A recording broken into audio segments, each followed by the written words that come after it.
जय हिंद दोस्तों, स्वागत है आप सभी को इस वीडियो में जिसमें आज हम क्लास 10th हिंदी का दूसरा अध्याय जिसका नाम है 20 के दांत, इसका हम ऑब्जेक्टिव करेंगे।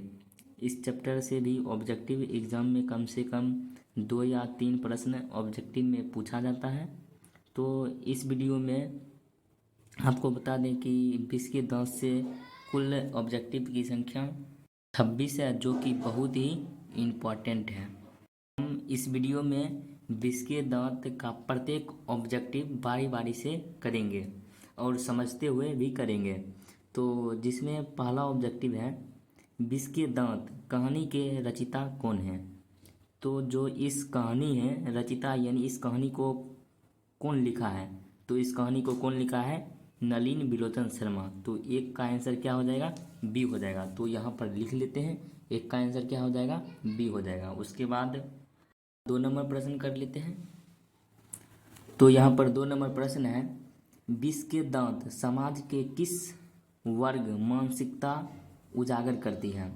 तो ये निम्न और मध्य वर्ग को उजागर करती है। तो इसका 2 का आंसर क्या हो जाएगा, डी हो जाएगा। 2 का आंसर डी हो जाएगा। उसके बाद 3 नंबर प्रश्न है 20 के दांत कैसी कहानी है। पहला ऑप्शन है सामाजिक, दूसरा ऑप्शन है ऐतिहासिक, तीसरा ऑप्शन है धार्मिक और चौथा ऑप्शन है मनोवैज्ञानिक।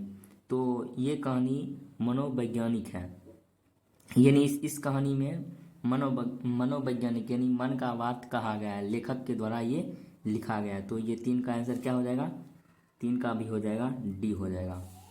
उसके बाद चौथा ऑप्शन है नलिन बिलोचन शर्मा का जन्म कब और कहाँ हुआ। तो इनका जन्म 18 फरवरी 1916 को हुआ था। और कहाँ हुआ, तो पटना के बदरघाट में हुआ। तो इसका फर्स्ट ऑप्शन ही सही हो जाएगा, क्योंकि 18 फरवरी 1916 इसका जन्म दिया गया है। कब और कहाँ हुआ, तो ये 18 फरवरी 1916 को इसका जन्म हुआ और कहाँ हुआ, तो पटना में। तो इसलिए 4 का ऑप्शन क्या हो जाएगा, ए हो जाएगा। उसके बाद 5 नंबर कर लेते हैं। 5 नंबर प्रश्न है 20 के दांत पाठ की विधा है। यानी जो 20 के दांत है या कहानी है या कविता निबंध है या क्या है, तो ये कहानी है। तो इसका आंसर 5 का क्या हो जाएगा, ए हो जाएगा। उसके बाद 6 नंबर प्रश्न है गिरधर लाल का बेटा का क्या नाम था। तो उसका नाम क्या था, मदन था। यानी यह भी पूछा जा सकता है कि मदन का पिता का क्या नाम था, गिरधर लाल। तो 6 का आंसर क्या हो जाएगा, ए हो जाएगा। 6 का आंसर ए हो जाएगा। उसके बाद 7 नंबर प्रश्न है सेन साहब की कितनी लड़कियां थी। पहला ऑप्शन है 2, दूसरा है 4, तीसरा है 5 और चौथा है 3। तो सेन साहब की कितनी बेटियां थी, तो 5। तो यानी 7 का आंसर क्या हो जाएगा, सी हो जाएगा। 7 का आंसर सी हो जाएगा। उसके बाद 8 नंबर प्रश्न कर लेते हैं। 8 नंबर प्रश्न है सीमा, रजनी, आलो, शेफाली, आरती पांचों किनकी बेटियां थी। पहला ऑप्शन है सेन साहब की, दूसरा है गिरधर लाल की जी की और तीसरा ऑप्शन यहाँ पर सी होगा महात्मा गांधी जी की और चौथा ऑप्शन में कोई भी नहीं, यानी इनमें से कोई नहीं। तो सीमा, रजनी, आलो, शेफाली, आरती पांचों किनकी बेटियां थी, तो सेन साहब का। तो 8 का आंसर क्या हो जाएगा, ए हो जाएगा। 8 का आंसर ए हो जाएगा। उसके बाद 9 नंबर प्रश्न ना उम्मीद बुढ़ापे की आंखों का तारा कौन था, खोखा या ऐसे कासू। यहाँ पर कासू भी हो सकता है। तो 9 का आंसर क्या हो जाएगा, बी हो जाएगा। 9 का आंसर बी हो जाएगा। उसके बाद 10 नंबर प्रश्न है खोखा के दांत किसने तोड़े। तो खोखा के दांत किसने तोड़ा, मदन ने तोड़ा। तो यानी 10 का आंसर क्या हो जाएगा, ए हो जाएगा। 10 का आंसर ए हो जाएगा। उसके बाद 11 नंबर प्रश्न है सीमा, रजनी, आलो, शेफाली, आरती पांचों किनकी बहनें थी। ये पांचों यानी अगले वाले प्रश्न में पूछा गया था, यानी सीमा, रजनी, आलो, शेफाली पांचों किनकी बेटी थी। तो वो सेन साहब की बेटी थी। और यहाँ पूछा गया किसका बहन है, तो बहन था यानी बहन थी। तो सेन साहब का बेटा का क्या नाम था, खोखा या कासू। तो खोखा या कासू को उनकी बेटी क्या लगेगी, बहन। तो यानी 11 का आंसर क्या हो जाएगा, बी हो जाएगा, यानी खोखा की। यानी 11 का आंसर बी हो जाएगा। उसके बाद 12 नंबर प्रश्न है किसके अनुसार सेनों ने सिद्धांतों को भी बदल लिया था? तो बेटियों के अनुसार, दूसरा ऑप्शन है खोखा के अनुसार, तीसरा ऑप्शन है मदन के अनुसार और चौथा ऑप्शन है इनमें से कोई नहीं। तो सेनों ने सिद्धांतों को भी बदल लिया, ये एनसीईआरटी के लाइन में लिखा हुआ है। तो ये किसके अनुसार? खोखा के अनुसार, यानी 12 का आंसर क्या हो जाएगा? बी हो जाएगा। 12 का आंसर बी हो जाएगा। उसके बाद 13 नंबर प्रश्न है, मोटर कार को किससे खतरा हो सकता था? मोटर कार को किससे खतरा हो सकता था?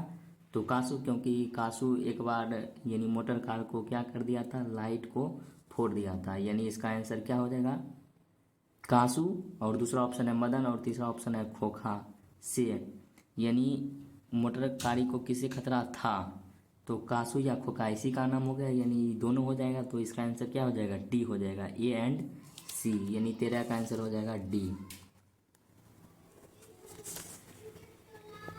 उसके बाद 14 नंबर प्रश्न है, नलिन बिलोचन शर्मा के पिताजी माताजी का क्या नाम था? यानी जो लेखक थे उनका माताजी का क्या नाम था? तो इसमें पहला ऑप्शन है पद्मावती शर्मा, दूसरा ऑप्शन है कालावती शर्मा और तीसरा ऑप्शन है रत्नावली शर्मा और चौथा ऑप्शन है कोई नहीं। तो नलिन बिलोचन शर्मा के माता का क्या नाम था? रत्नावली शर्मा। तो यानी 14 का आंसर क्या हो जाएगा? सी हो जाएगा। उसके बाद 15 नंबर कर लेते हैं। 15 नंबर प्रश्न है, नलिन बिलोचन शर्मा के पिता का क्या नाम था? तो नलिन बिलोचन शर्मा के पिता का क्या नाम था? पंडित रामावतार शर्मा, यानी 15 का आंसर क्या हो जाएगा? ए हो जाएगा। तो यहाँ पर लिख लेते हैं, 15 का आंसर क्या होगा? ए होगा। उसके बाद 16 नंबर प्रश्न है, नलिन बिलोचन शर्मा का जन्म कहाँ हुआ? तो नलिन बिलोचन शर्मा का जन्म कहाँ हुआ? पटना के बदरघाट में, यानी 16 का आंसर क्या हो जाएगा? सी हो जाएगा। 16 का आंसर सी। उसके बाद 17 नंबर प्रश्न पढ़ लेते हैं। तो 17 नंबर प्रश्न है, महल और झोपड़ी वालों की लड़ाई में अक्सर महल वाले ही जीतते हैं, पर उसी हालात में जब दूसरे झोपड़ी वाले उनकी मदद अपने ही खिलाफ करते हैं। इस पाठ की पंक्ति है, यानी किस पाठ की पंक्ति है, यानी जो ये पूरा पंक्ति लिया गया है इस किस पाठ का है? तो हम लोग जानते हैं किस पाठ का है? तो 20 के दांत, यानी 17 का आंसर क्या हो जाएगा? डी हो जाएगा। उसके बाद 18 नंबर प्रश्न है, गिरधर लाल किसकी फैक्ट्री में किरानी था? पहला ऑप्शन है मुखर्जी साहब, दूसरा ऑप्शन है सिंह साहब और तीसरा ऑप्शन है पत्रकार महोदय और चौथा ऑप्शन है सेन साहब। तो गिरधर लाल किसके फैक्ट्री में किरानी था? तो सेन साहब, यानी 18 का आंसर क्या हो जाएगा? डी हो जाएगा। 18 का आंसर भी डी हो जाएगा। उसके बाद 19 नंबर प्रश्न है, सेन साहब अपने पुत्र यानी खोका को बनाना चाहता था, तो उसे क्या बनाना चाहता था? बिजनेसमैन या इंजीनियर, यानी 19 का क्या हो जाएगा? ए हो जाएगा। 19 का आंसर ए हो जाएगा। उसके बाद 20 नंबर प्रश्न है, 20 के दांत शीर्षक कहानी के कहानीकार कौन है? यानी इसका लेखक कौन है? नलिन बिलोचन शर्मा है, यानी 20 का क्या हो जाएगा? सी हो जाएगा। 20 का आंसर सी हो जाएगा। उसके बाद 21 नंबर प्रश्न है, ऐसे ही लड़के आगे चलकर गुंडे चोर डाकू बनते हैं, यह पंक्ति कहानी के किस पात्र ने कही है? तो यह पंक्ति कहानी के किस पात्र ने कहा है? तो यानी कासू का पिताजी ने कहा था, यानी उसका क्या नाम था? सेन साहब। तो 21 का आंसर क्या हो जाएगा? सी हो जाएगा। 21 का आंसर सी हो जाएगा। उसके बाद 22 नंबर प्रश्न करते हैं। 22 नंबर प्रश्न है, सेन साहब की मोटर कार किस रंग की थी? तो मोटर कार किस रंग की थी? तो काले रंग का, यानी काला। तो यानी 22 का आंसर क्या हो जाएगा? 22 का आंसर हो जाएगा ए हो जाएगा। उसके बाद 23 नंबर प्रश्न है, सेन साहब ने नई मोटर कार कितने की थी? यानी 7,500 का था।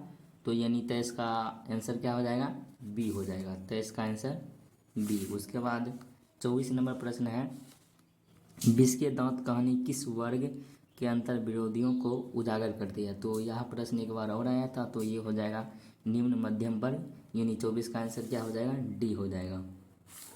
उसके बाद 25 नंबर प्रश्न है, मदन के लिए खाना मामूली बात था, पहला है प्यार, दूसरा है मार और तीसरा है फटकार और चौथा है रोटी। तो मदन के लिए खाना मामूली था, यानी मार, यानी 25 का आंसर क्या हो जाएगा? बी हो जाएगा। उसके बाद 26 नंबर और लास्ट नंबर प्रश्न है, मदन ने कासू यानी खोखा को कितने दांत तोड़ा था? तो इनका दांत कितना तोड़ा था? 2, यानी 26 का आंसर क्या हो जाएगा? ए हो जाएगा। आप लोग कमेंट कर बताइएगा कि यानी अध्याय 2 यानी 20 के दांत यानी 26 ऑब्जेक्टिव में आपका कितना ऑब्जेक्टिव सही हुआ है। मिलते हैं आपसे नेक्स्ट वीडियो लेक्चर में। आज के लिए इतना ही। Thank you for watching this video.